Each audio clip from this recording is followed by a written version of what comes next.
Hello foodies, welcome back to my channel. But ఈరోజు నేను చూపించే రెసిపీ వచ్చేసి చికెన్ గ్రేవీ కర్రీ అండి. సో ఎలా చేసుకోవాలో చూపిస్తున్నాను, చూసేయండి. చాలా సింపుల్గా చేసేసుకోవచ్చు, టైం ఏం పట్టదు, టేస్ట్ అయితే సూపర్ ఉంటుంది. సో చాలా తక్కువ ఇంగ్రీడియంట్స్తో చేసేసుకోండి, చాలా బాగుంటుంది.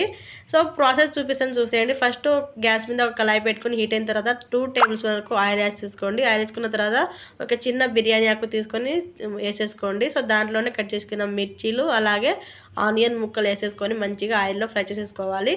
అవి మంచిగా ఫ్రై అయిన తర్వాత దీంట్లోనే అల్లం వెల్లుల్లి పేస్ట్ యాడ్ చేసుకొని మంచిగా పచ్చివాసన అంతా పోయేంత వరకు కలుపుకుంటూ మంచిగా ఫ్రై చేసేసుకోవాలి.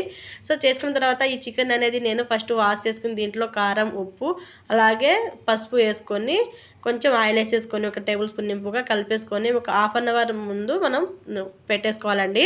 సో ఈ వీడియో అనేది స్కిప్ అయిపోయింది, ఆ క్లిప్ అనేది. సో అలా పెట్టుకున్న తర్వాత ఆ చికెన్ అయితే ఈ అల్లం వెల్లుల్లి పేస్ట్ అంతా ఎగిన తర్వాత దాంట్లో వేసేసుకొని మంచిగా ఫ్రై చేసేసుకోవాలి. మంచిగా ఇక్కడ చూపిస్తాను చూడండి వీడియోలో. ఇలా మొత్తం ఫ్రై అయిన తర్వాత దీంట్లోనే టమాటా ముక్కలు కట్ చేసుకొని వేసేసుకున్న తర్వాత దానిపై నుంచి కొంచెం సాల్ట్ వేసేసుకొని కలుపుకుంటూ మూత పెట్టుకుంటూ ఒక 1 మినిట్ వరకు కుక్ అవ్వనివ్వాలి. అలా కుక్ అవ్వని తర్వాత మనకు సాఫ్ట్గా అనేది టమాటా ముక్కలు మంచిగా కుక్ అయిపోయి పైన ఆయిల్ అనేది తేలుతూ ఉంటుంది. అప్పుడు మంచిగా కలిపేసుకొని ఒకసారి మనకు గ్రేవీకి ఎంత వాటర్ కావాలో అంత చూసేసుకొని వాటర్ అనేది యాడ్ చేసేసుకోండి. సో వాటర్ వేసుకున్న తర్వాత మనము గ్యాస్ అనేది హైలో పెట్టేసుకోవాలి. సో హైలో పెట్టేసుకొని మూత పెట్టేసి మంచిగా అయితే ఉడకనివ్వండి. సో చూడండి ఇక్కడ గ్రేవీ కంటెంట్ అనేది ఇలా ఉన్నప్పుడు దీంట్లో అమ్లు ఫ్రెష్ క్రీమ్ అండి. సో ఈ ఫ్రెష్ క్రీమ్ అనేది ఒక స్పూన్ నింపుగా అయితే వేసేసుకోండి. సో ఈ క్రీమ్ వేసుకోవడం వల్ల టేస్ట్ అనేది చాలా బాగుంటుంది. అలాగే మనకు గ్రేవీ అనేది చిక్కదనంగా వస్తుంది, చాలా చాలా మంచిగా ఉంటుందండి. సో తప్పకుండా ఇలా అయితే ట్రై చేయండి ఒకసారి. సో తర్వాత అయితే చికెన్ మసాలా వేసేసుకోవాలి. సో నేను చికెన్ మసాలా అనేది బయట నుంచి తీసుకొచ్చానండి. అది కొంచెం చికెన్ మసాలా వేసేసుకొని పైనుంచి కట్ చేసి పెట్టుకున్న కొత్తిమీర వేసేసుకొని మొత్తం కలిపేసుకోవాలి.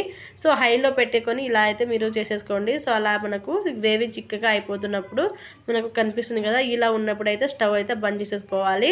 సో స్టవ్ బంద్ చేసుకుంటే మనం తినేసరికి గ్రేవీ అనేది కొంచెం చిక్కబడుతుందండి ఇంకా. సో అప్పుడు మనకు తినడానికి పర్ఫెక్ట్గా ఉంటుంది. అన్నంలో కానీ చపాతీలో కానీ చాలా టేస్టీగా ఉంటుంది. ఇక్కడ నా చింతలకి అయితే రైస్ పెట్టేశాను. సో తను తింటా అంటే తనకైతే లెగ్ పీస్ అయితే ఉండాల్సిందే తప్పకుండా. సో తన కోసమే స్పెషల్గా లెగ్ పీస్ అయితే తీసుకొచ్చారు వాళ్ళ డాడీ. సో ఫైనల్గా అయితే తినేస్తుంది చూడండి, ముక్కలన్నీ పర్ఫెక్ట్గా ఉడికిపోయినాయి. ఇదండి వీడియో. ఎలా ఉంది తప్పకుండా కామెంట్ చేయండి, అలాగే ట్రై చేయండి. ఇలాంటి మంచి మంచి రెసిపీల కోసం ప్లీజ్ సబ్స్క్రైబ్ చేసుకోండి. Thank you for watch. Thank you. By.